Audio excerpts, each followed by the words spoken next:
give it like a few seconds or There you something. go. And I press go live now. all right, let's see. All right, I'm excited and truth to be told, a little bit nervous. So let's see how it goes.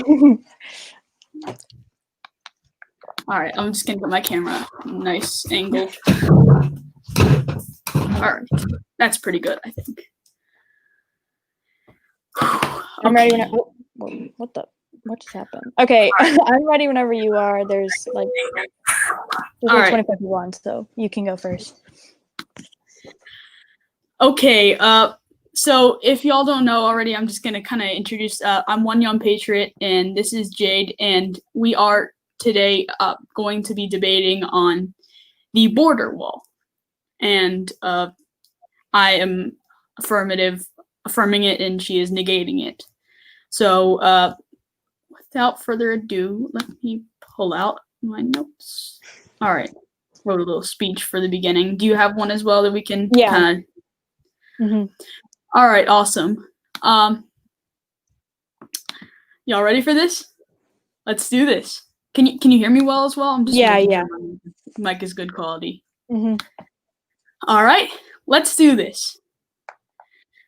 It is excessively difficult to find this topic as controversial as the U.S.-Mexico border. There are many different studies from many different sources, and it has been my goal to wade through all that and find which studies are truly done well and by trusted sources such as the Department of Homeland Security, the NYPD, and Customs and Border Patrol.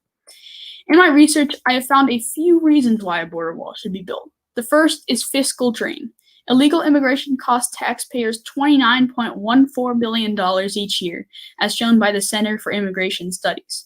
In contrast, DHS estimated that a U.S.-Mexico border wall would only cost $21.6 billion, and that would be a one-time cost. This border wall could save us more than $1.5 trillion in the next 50 years. This shows that this is a profoundly easy way to save a gargantuan amount of money. What can we do with this money? The sky is the limit. One example is we could give each and every American family $300 a year to cover from their most basic needs. And y'all that don't like socialism or whatever, don't worry, this is not socialism. None of this money is coming from the taxpayer. We could save many Americans from having to live on the street or not be able to pay for their next meal or even know what it might be. I think this argument alone is all that is necessary to win. However, there are other negative effects to illegal immigration that we can also talk about. One example of this is drug crime.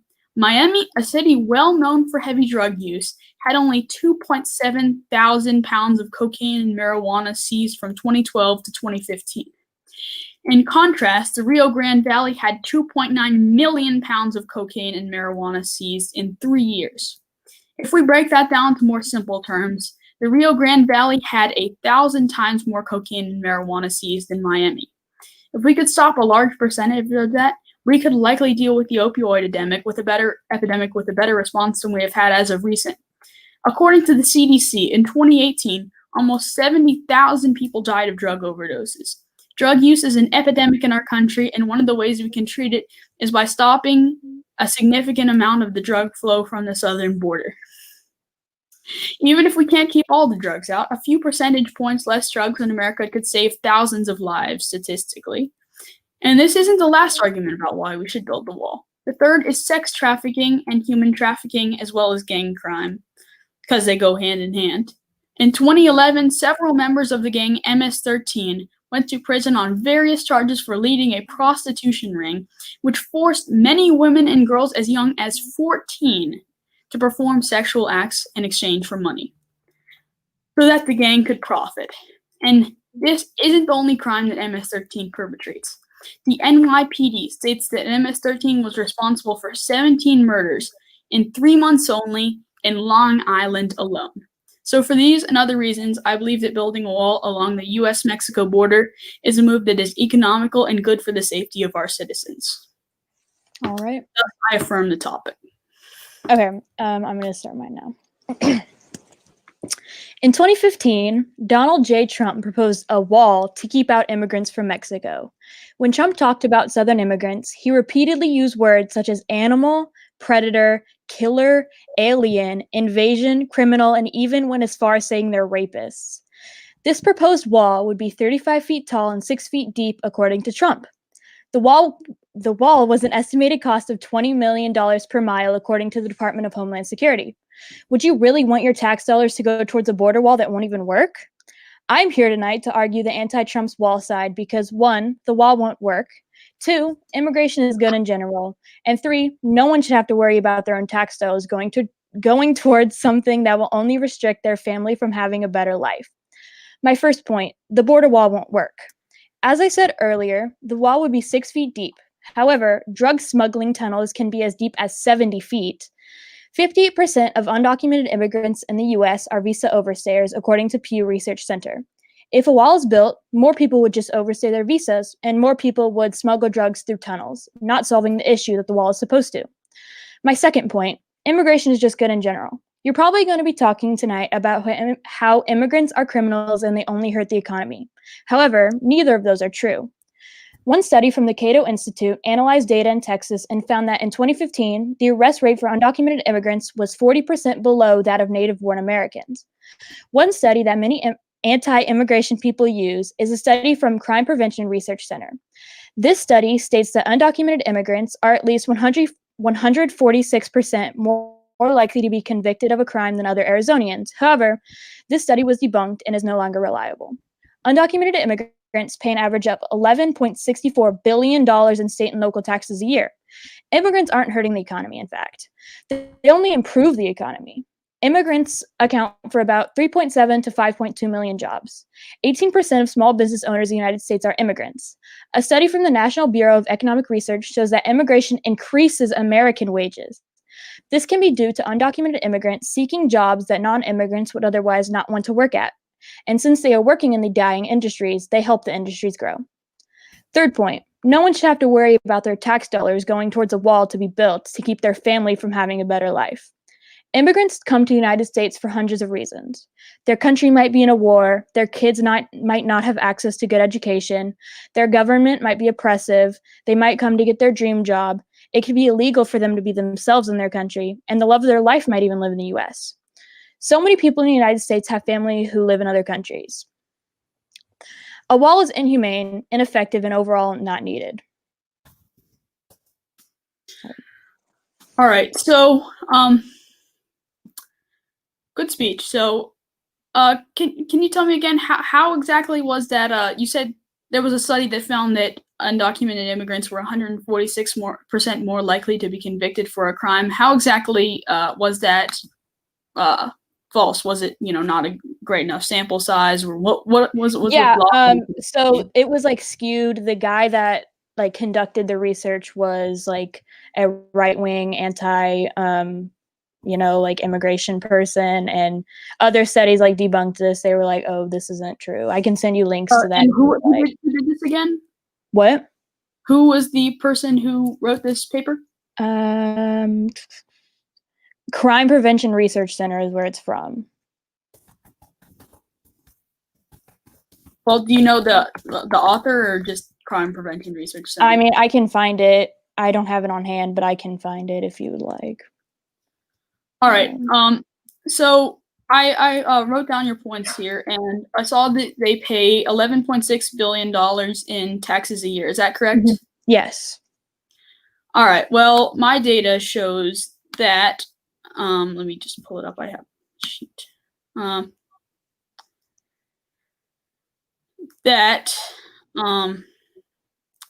Sorry, I'm just. You're good. Don't worry. You're good. I wrote rather extensively. So, I found that even if they pay how many million dollars? Billion dollars? $11.64 billion. $11.64 billion. Well, they're according to CFIS, they actually are taking $29.14 billion a year. So, I mean, it's a net. It's not really a net benefit towards the economy as you're claiming. Would you like to explain how that source explained how they're taking that money? All right. Let me just pull it up real quick. Well, it's through social programs. I don't.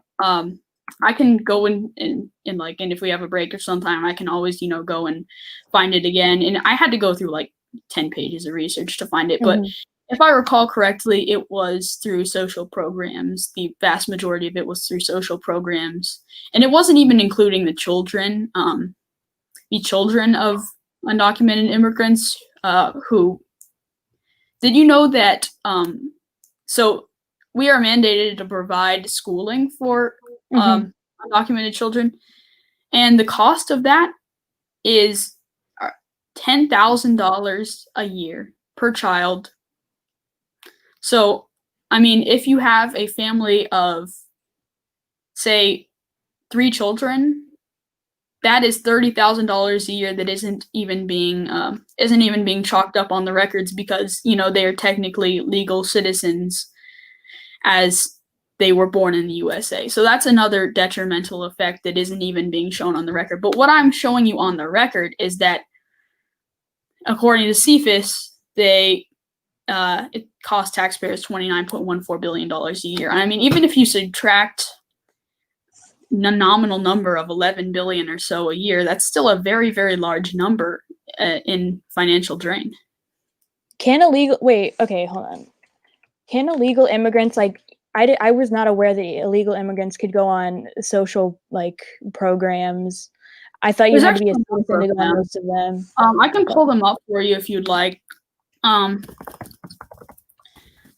But there's a number of them. There's actually there's a few in California. I think there's like some medical care laws, maybe some food stamp law. You can ask if you have a question. You can ask me right now while I'm trying to, find out. I found it. Okay. I just want to say sorry if my dog is barking. She's crazy. But yeah. So here, let me look at my dog. So 8% of undocumented immigrants go to taxes. Obviously, 11.64. It's not exactly that number, but 8% of their income goes to taxes.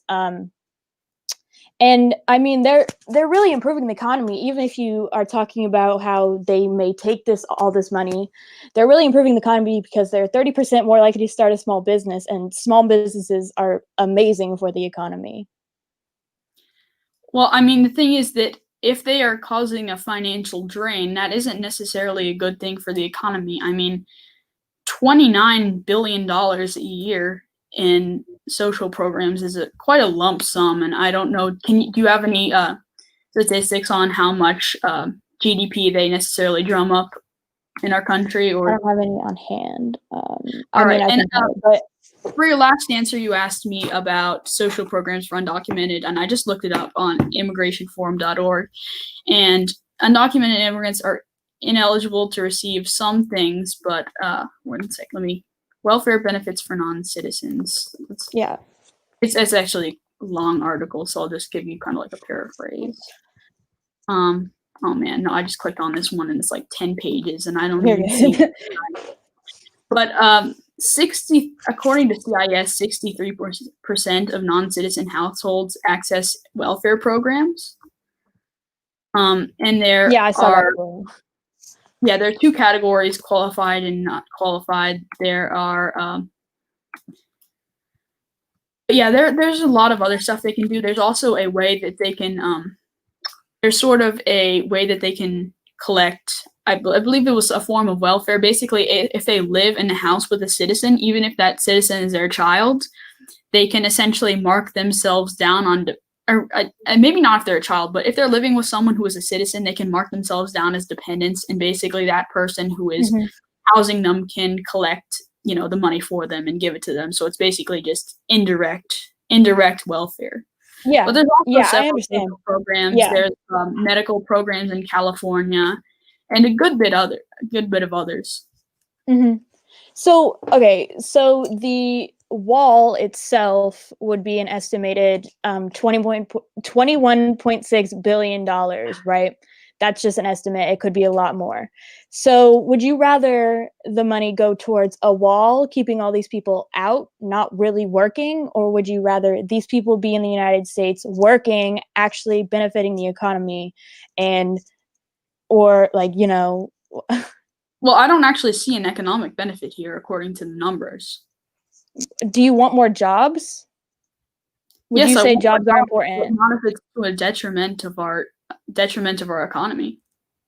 How would these jobs be a detriment to our economy? The deficit. I told you already. What was it? $19 billion in fiscal drain a year.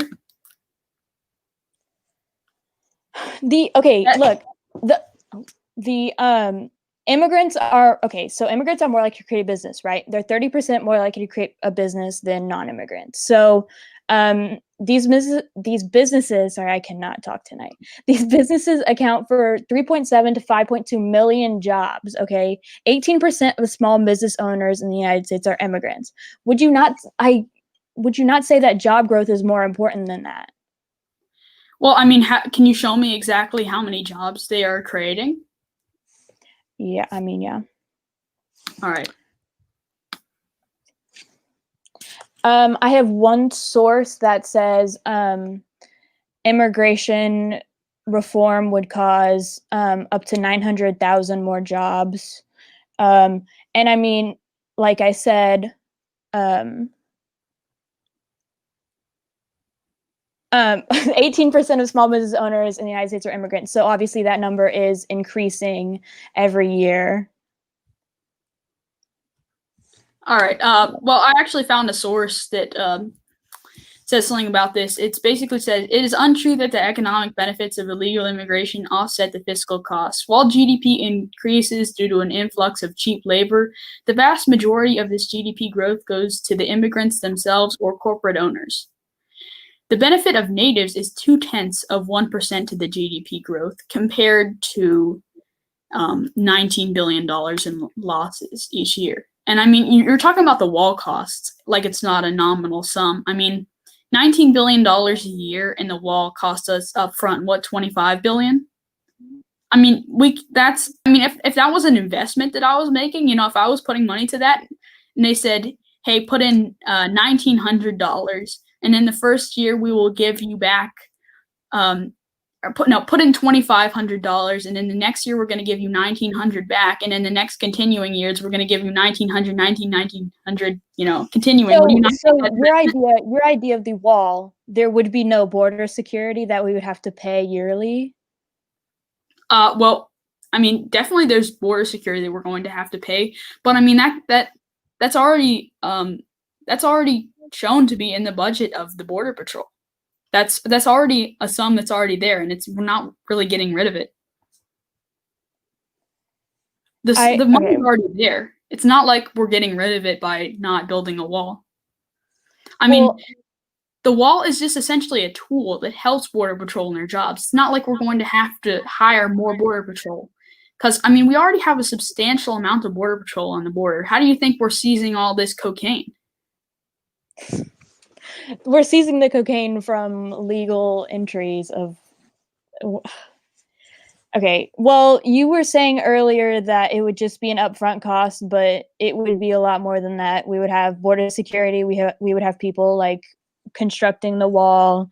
We would literally have to pay people to construct the wall, which I don't think that's included in the cost. I mean, there's actually a yes, because I was actually reading about this earlier, and it was basically they did a generous estimate, and it was basically we take the price of the construction materials of the wall and we double it to account for labor costs, and that's the total sum that we get at $25 billion. Okay. Because I saw a source, I forgot what it was called. I'm pretty sure it was like, I don't know, but I can definitely find it. But it said like that the number that 21.6 billion was like an underestimate, and that it could be like a lot more. Like we have no idea how much it'll actually cost. Well, I mean, can you give me a ballpark estimate of how much you think that this border wall will cost? And I don't know how much it'll cost. I'm not. Who is the source that is stating that they don't know how much it'll cost, but it will cost over that $25 billion? Because I mean, you can't really determine it. Like if I say, this place, this sports card is going to cost, it's not going to cost over $2,500, but I have no idea how much it's going to cost. How can you say that it won't be, over $2,500? It won't be under, or at $2,500. I mean, you have to have a ballpark estimate at least. I'm trying to find it. All right.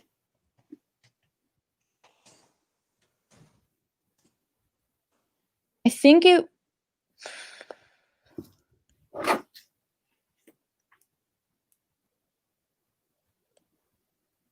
this is it.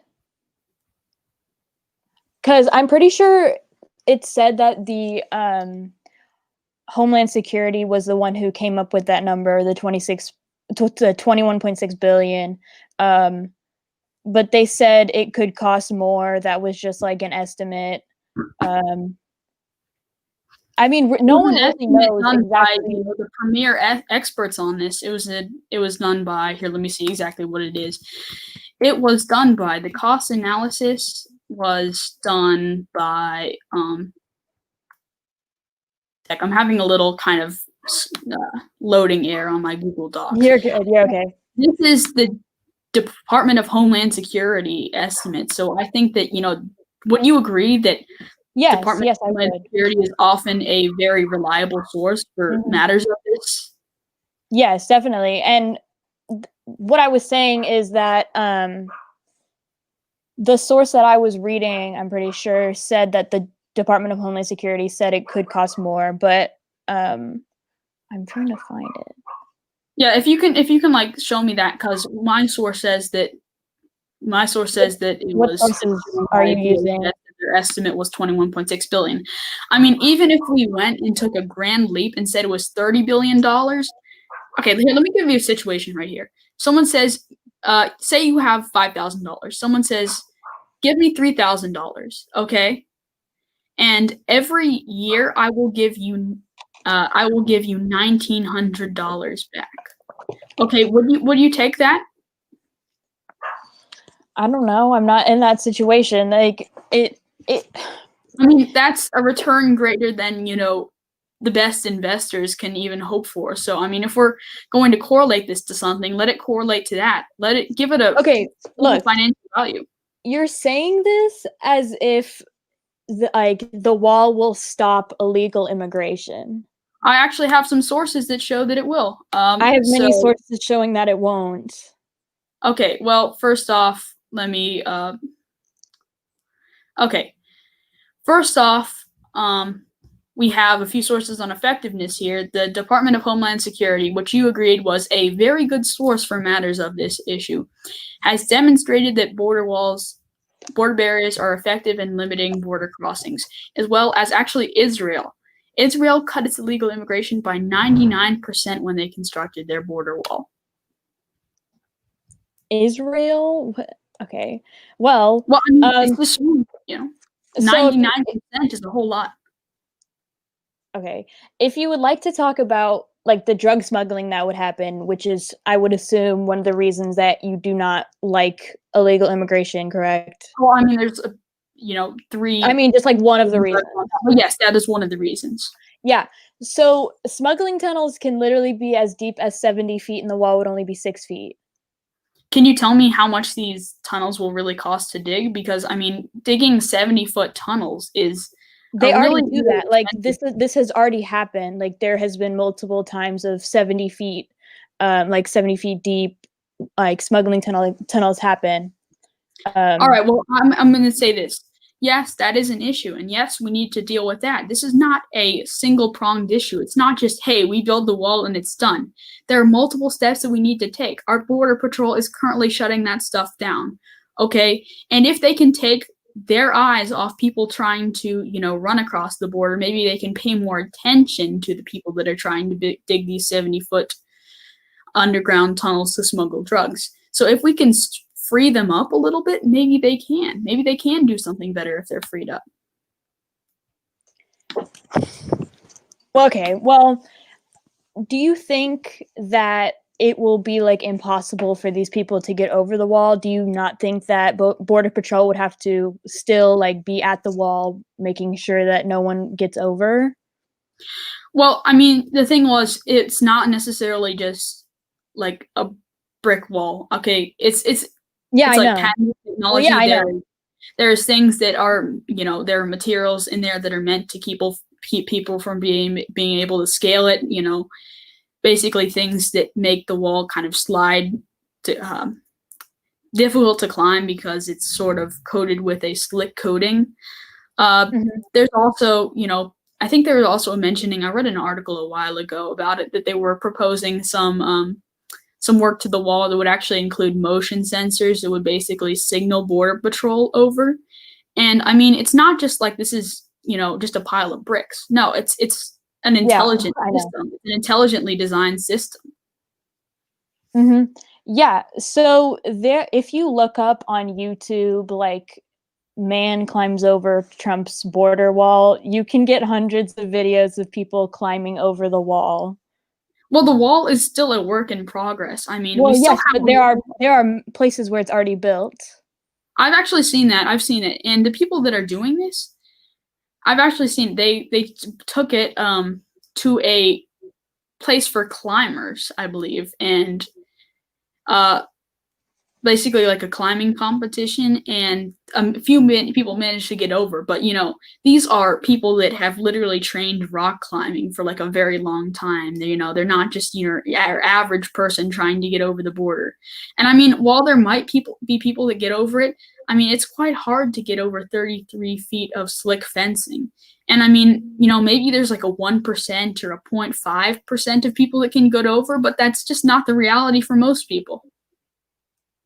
Well, okay, so there's literally this one video on YouTube, and it's this guy going over the wall with nothing but like a rope ladder. Like he didn't have special equipment, he didn't have anything. He literally just had a rope ladder, and he was able to climb over.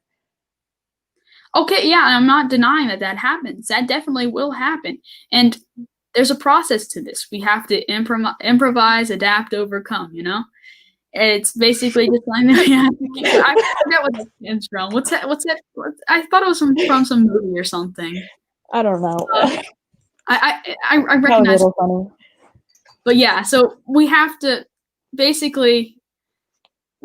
keep adding to it. That's just something that's going to be necessary. And it's not like what we have right now is a finished product. I would say far from it. I would say that we need to add a lot of stuff to it. We need to, you know, definitely measures are going to be necessary to stop this. But I think the reality is that the large amount of people will likely not be able to do this.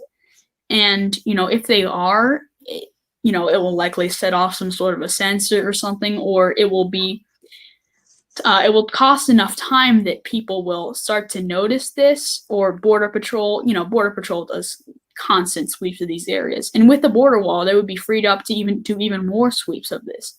When the Border Patrol are freed up, they can, you know, stop this a whole lot more. So, as I said in my opening statement, 58% of undocumented immigrants in the United States are actually people who are visa overstayers.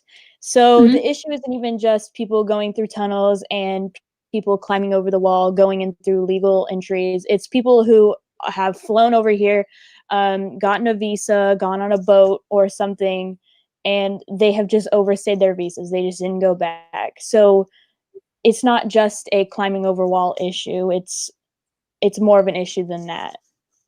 Yeah, of course. And I mean, but the thing is that my evidence shows that for the vast majority of people, it can, you know, DHS has demonstrated that these barriers are very effective in this. While they might not be 100% effective, nothing is.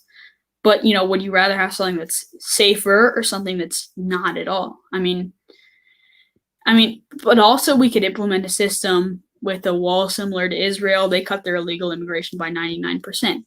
Okay, and back to your point on the visa thing. I said this again, and I'll say it over and over again. This is not a single-pronged issue. It is a multi-pronged issue, and we need to do this in several ways.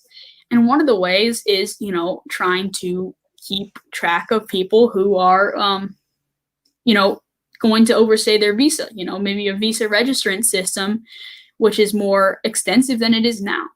That's something we're definitely going to need. But I mean, What do you mean by visa registering system? You mean like it's harder for people to get a visa? No. I mean, it's like more extensive, like people go in, get their fingerprint, basically like how you have to get like an ID or something. I don't know. I think that it should just be in some way easier to track. I don't know where exactly this vast error is happening. I'm just speaking from what my studies say. Okay?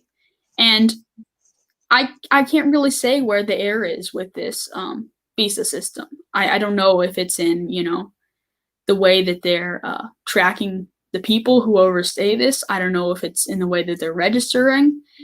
To be honest, I have no idea about that. But what I'm speaking about is my experience in my studies, which show about the border wall specifically. And my evidence shows that it is a very effective way. While it might not be 100% effective, nearly nothing is.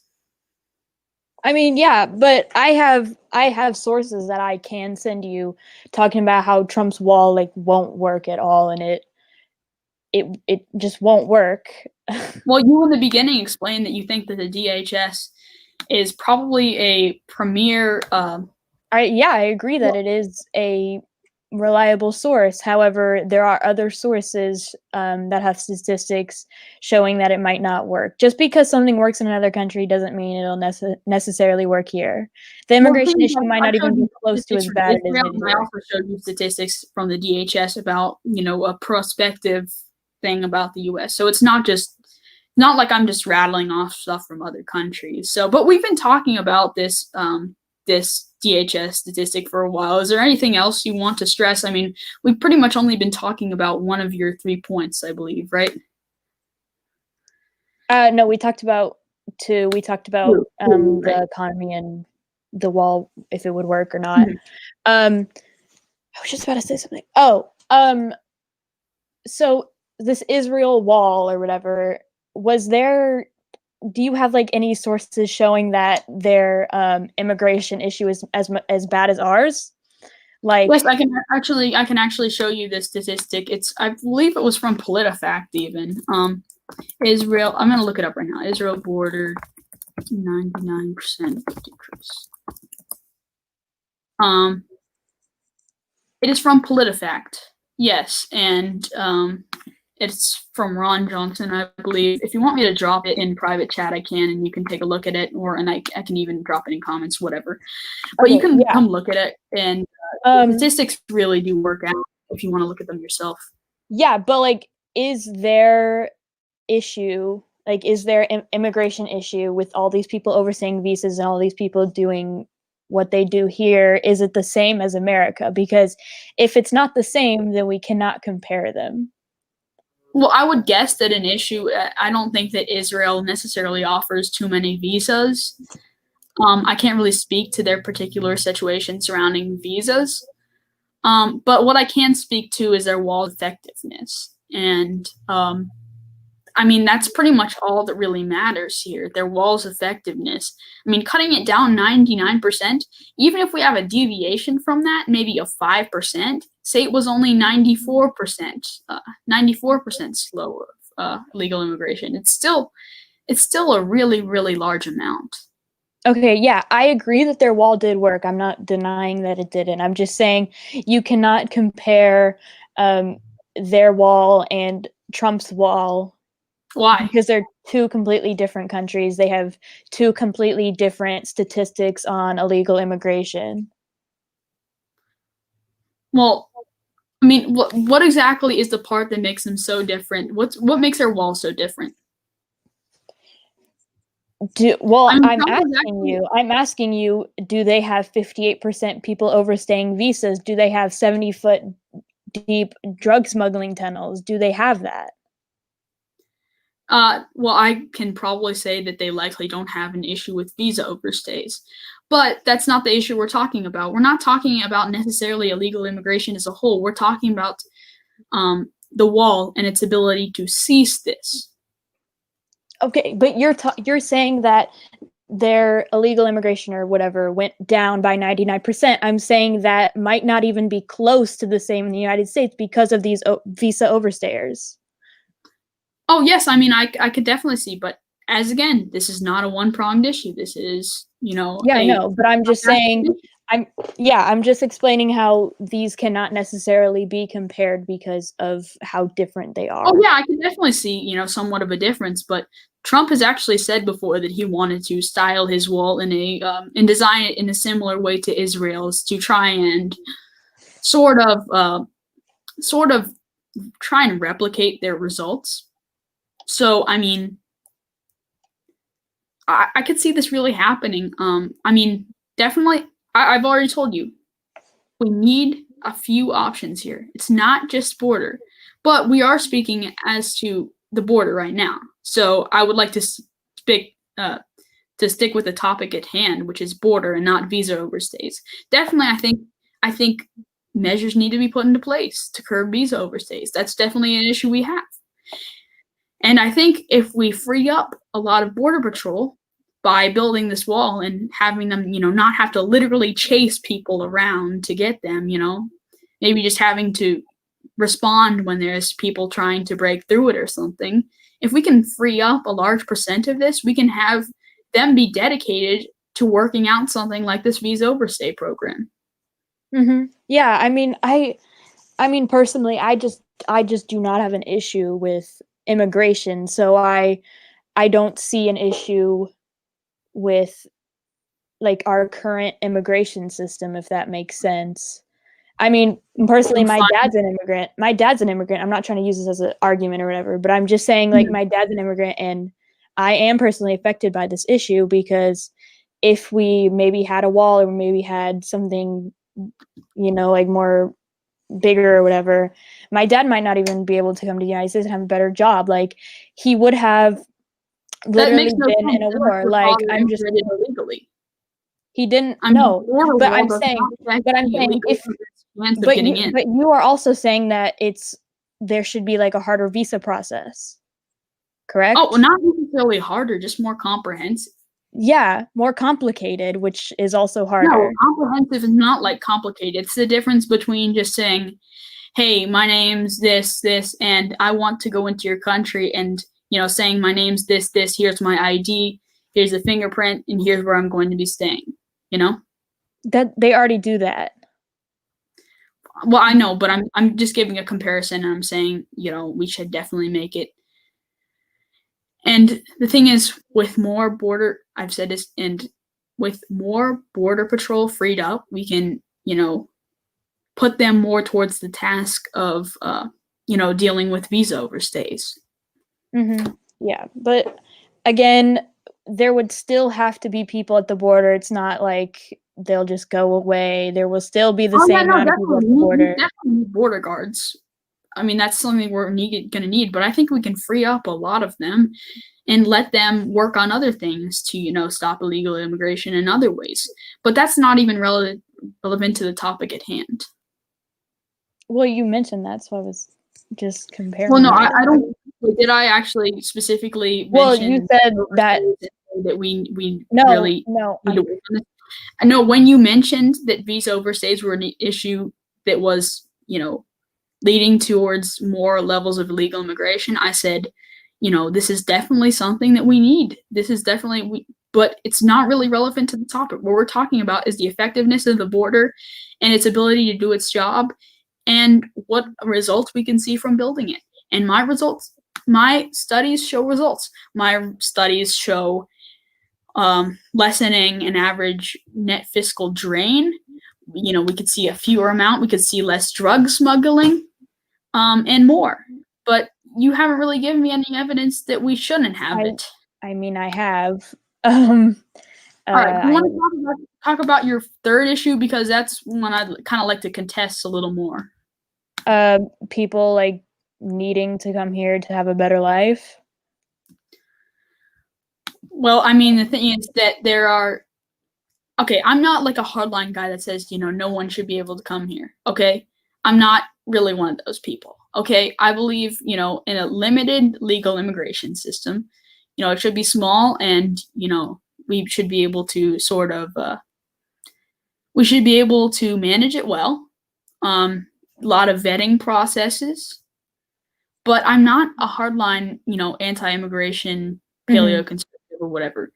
But my point is that these people can, have an opportunity to come in legally, or one thing that we should do is be maybe able to point them to a different country, or say that, hey, this country, there's a lot of countries which are really in need of people. Canada has an extremely low population for its area size. And they are very accepting of immigrants. A large population of theirs is multicultural, multi-ethnic and multicultural. So, but a majority of the people coming into the United States not illegally, but people who are coming from this would be at the southern border, correct?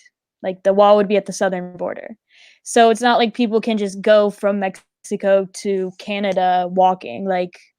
Oh no, of course. But it's not like these people in Mexico literally have $0. Mexico is not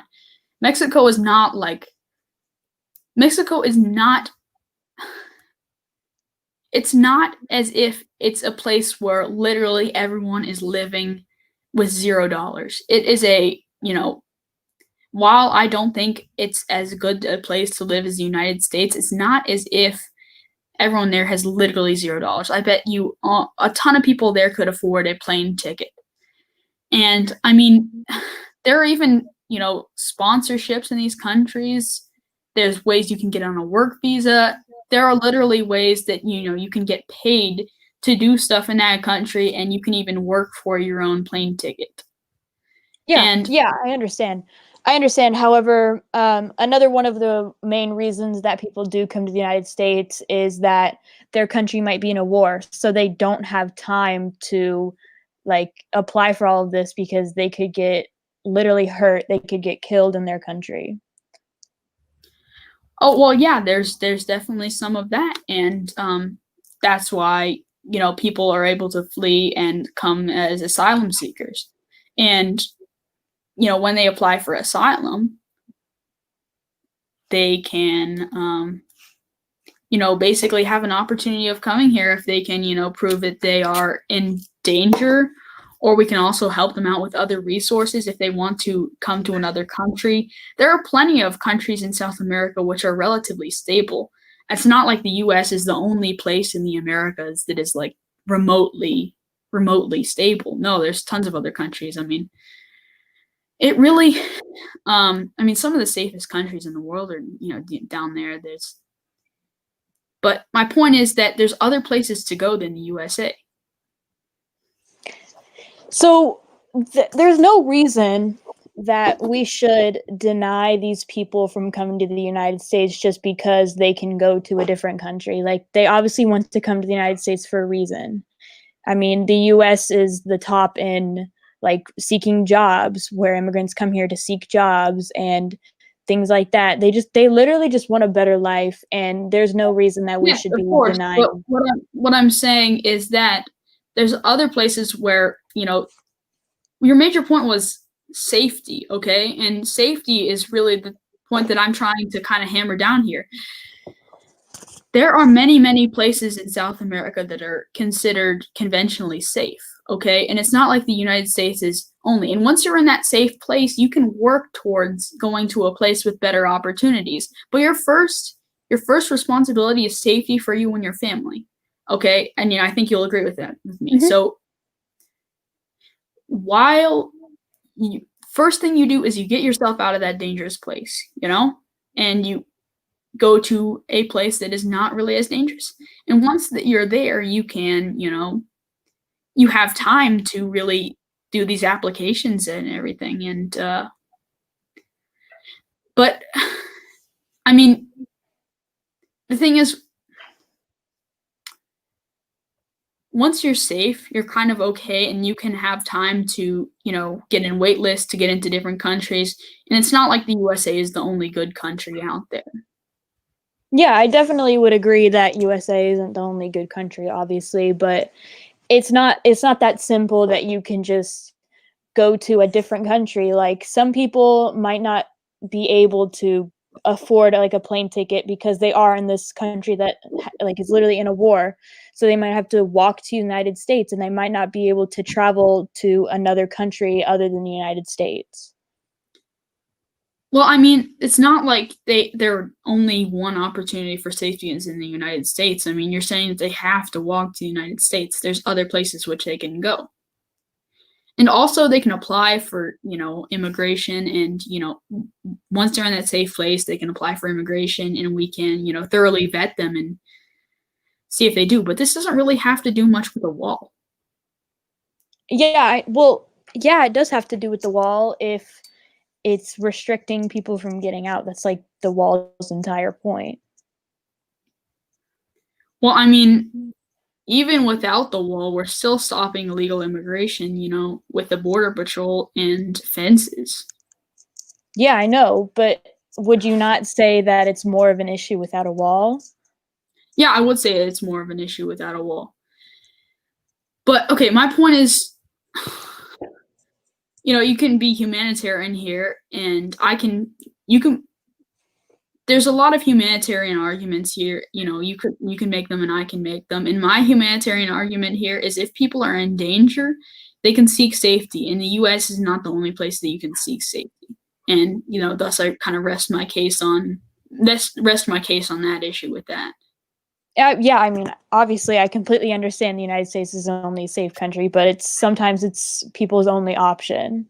And a lot of these people, have the money to do this. I mean, I was actually listening to a personal story the other day. I think it was an article about someone whose grandfather immigrated illegally. And what he did was he paid money to a coyote to get them across the border. A coyote? Yeah. So, I mean, it's not necessarily like these people don't have the money for a plane ticket.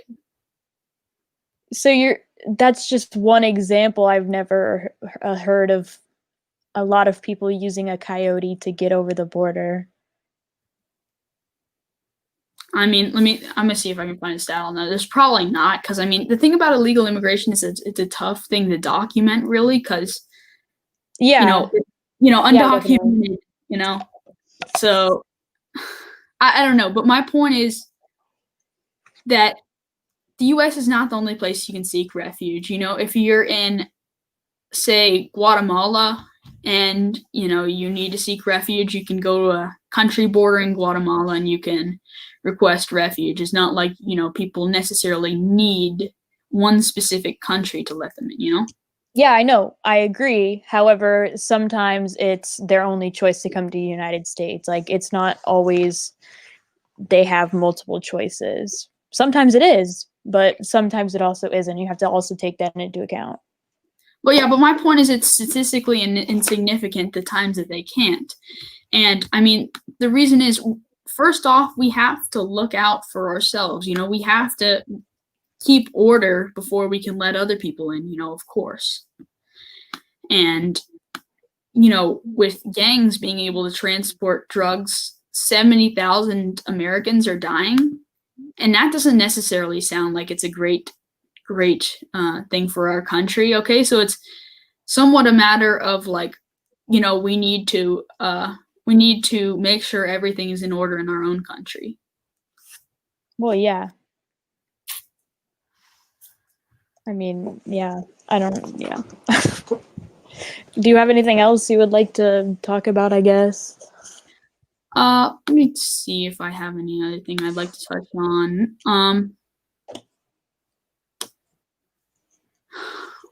Why do you think that the total number of marijuana and cocaine seizures is so large next to the border?